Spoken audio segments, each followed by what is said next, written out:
Hi, this is Jill and welcome to my true crime channel, Beyond the Shadows. Today we're going to be talking about the case of Sarah Boone. Sarah Boone is known as the Suitcase Killer.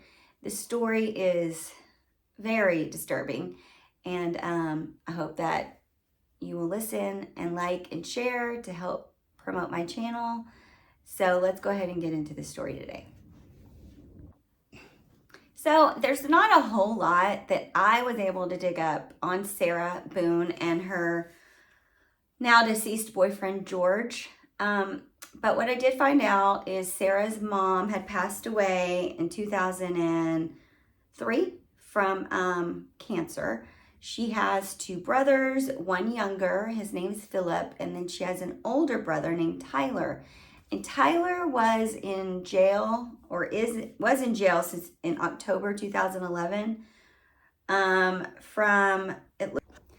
Okay, so Tyler, Sarah Boone's older brother, was convicted on SA and did time in prison. I'm not sure if he's still there or not. So I'm going to go ahead and just tell you the story the best way that I can from what I've done my research and let you know the whole story, and then I'm going to tell you maybe what I feel about it. Okay, so let's go ahead and get into Sarah Boone, the Suitcase Killer. Sarah Boone was married to a man named Brian, and they have a son together named Lucas. Now, Sarah and her ex-husband Brian shared custody of Lucas. However, Brian would go on to say that she was kind of iffy. You know, she would get him maybe 2 or 3 days a week. And on the days that she would get him, he would have to call and say, is it a good day for you? Are you going to take Lucas today? And that's kind of how that went. I think she wasn't a stable parent. I think he is the stable parent for Lucas in that situation. But Brian said that when they started having marital problems is when Sarah would start drinking. Apparently, Sarah has a major alcohol problem. She would go out to bars drinking and stay out till 2 and 3 in the morning and not come home. And he said one instance someone came to their home looking for Sarah at like 2 or 3 in the morning. And he said, it just got to be too much. And that's kind of what dissolved the marriage. And it was also said that Brian was paying Sarah alimony and that he basically, was her savior and saved her in a lot of ways. And I got the feeling that he kind of picked up after Sarah's messes. I think that he cares for Sarah because they share a child together. But I also think it's kind of a strange relationship. As I get in with the story, you're going to figure out why. Sarah and George's relationship was that of two alcoholics that overdrink and get into domestic violence. In one instance, George was arrested. He'd been arrested 4 times for domestic violence against Sarah. And each time, Sarah would bail George out. One of the instances happened in 2018 where Sarah said she and George were drinking at a bar and a man had asked her for a cigarette. And then George got really pissed off and left her there and he went home. So at home, Sarah called the police saying that George kicked her in the eye. And then George said that Sarah had put both of her arms around him to strangle him. And so I think this is the one time that Sarah was arrested and taken for domestic violence on George. But all these domestic charges were dismissed. They bailed each other out. Nobody pressed charges. So it was just a cycle of abuse and alcoholism and who knows what else that they were doing. But that would all come to a screeching halt on February 25th, 2020. Sarah would call 911 and say that Taurus was dead. George was dead. She said, this is what she said. They'd had a bottle of wine. They were playing hide and seek. George hid in a suitcase that was zipped up with Sarah's help. It's confusing, but the story changes. That's why.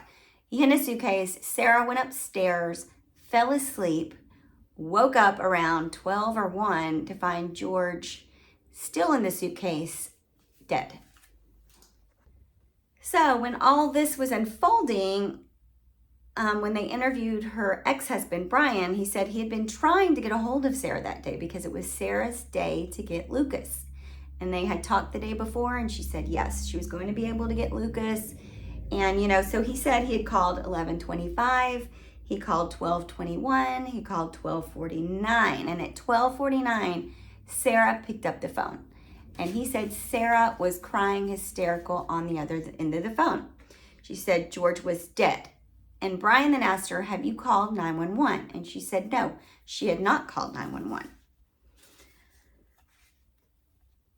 So Brian instructs her, hey, I need you to call 911. About 5 minutes later, she calls Brian again and asks if he was coming over and tells her to call 911 again. Sarah was getting, when he arrived at the scene of the crime, he said Sarah was getting herself a drink. I don't know if that's a drink of water, a drink of alcohol. He didn't say. But again, he says, you need to call 911. Now think about what you would have done had you found your boyfriend zipped up in his suitcase. Wouldn't your first call be to 911? I would think so. So Sarah comes out and gives her police, tells the police what's happening, and I'm going to add a video of that here. Then they do take Sarah in for questioning. And it gets more bizarre, okay, if you can believe that. 2 videos, so they ask for Sarah's phone. They want to look at her phone, and she just gives them her phone. She said, sure, here's the phone. On the phone, they find 2 videos that Sarah has taken of what happened that night. In one of the videos, you can hear Sarah laughing, and you can hear George in the suitcase begging for Sarah to let him out. She's slurring her words, clearly not sober. She's stating, this is what you do to me when you choke me. This is how this makes me feel. And she said, this is what I feel like when you cheat on me. And she continues to kind of tease him while he's zipped in the suitcase. Sarah. For everything you've done to me. Sarah. You. Sarah. You. Sarah. Stupid. Sarah. That's my name. Don't wear it up. Sarah. I can't breathe, babe. Seriously. Yeah, that's when you do when you choke me. Sarah. Sarah, I can't breathe, babe. That's on you. Sarah, I can't breathe. It's on you. Sarah. Boone claims she does not remember making those videos, and they arrest her, obviously. So now that she's been in jail since 2018, so many things have come about in her very, very, very strange behavior that's been taking place while in jail. So Sarah was charged with 2nd-degree murder. She is in Orange County Jail, and she has been there for a while, I think 4 years at this point. So they're getting ready now to have her case heard in October. This is 4 years after the crime was committed. And let me tell you, it has been a circus to try and find a public defender to defend Sarah because she is so hard to deal with. Every attorney that has quit has said she is impossible to deal with. Now, Sarah has pled not guilty at this point, saying that it's an accident. It was an accident. But Sarah has been through 8 attorneys, 8. And they have all cited difficult to work with, irreconcilable differences.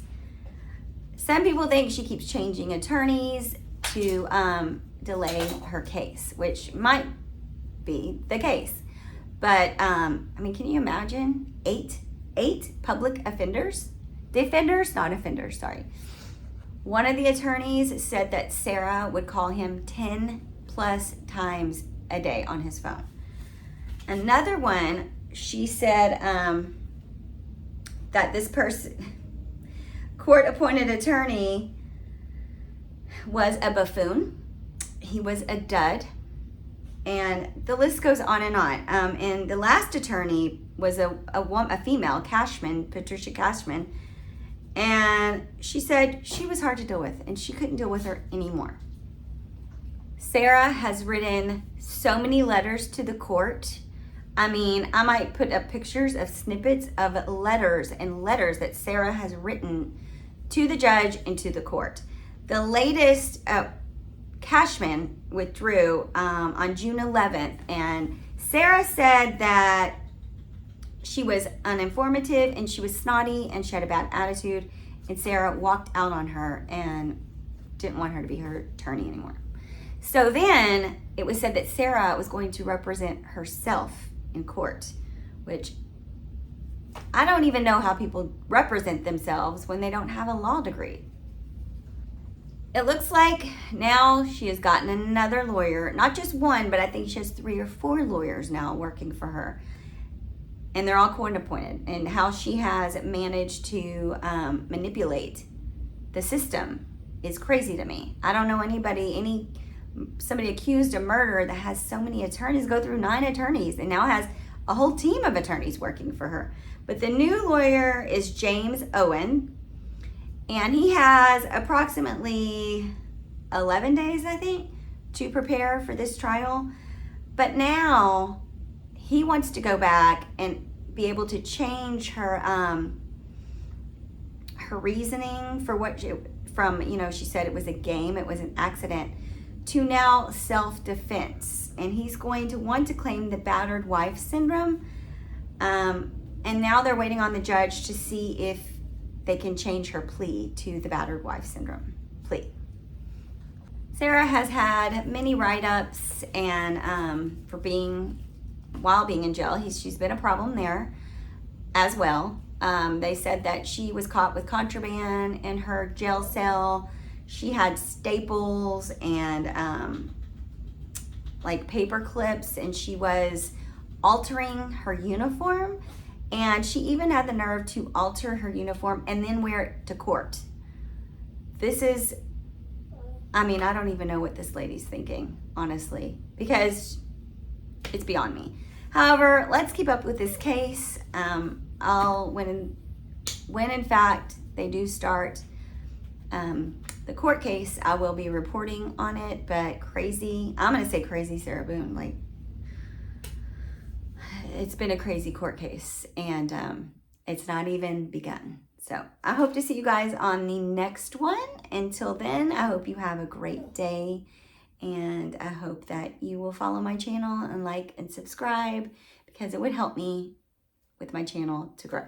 Thank you very much. I see you next time. Bye.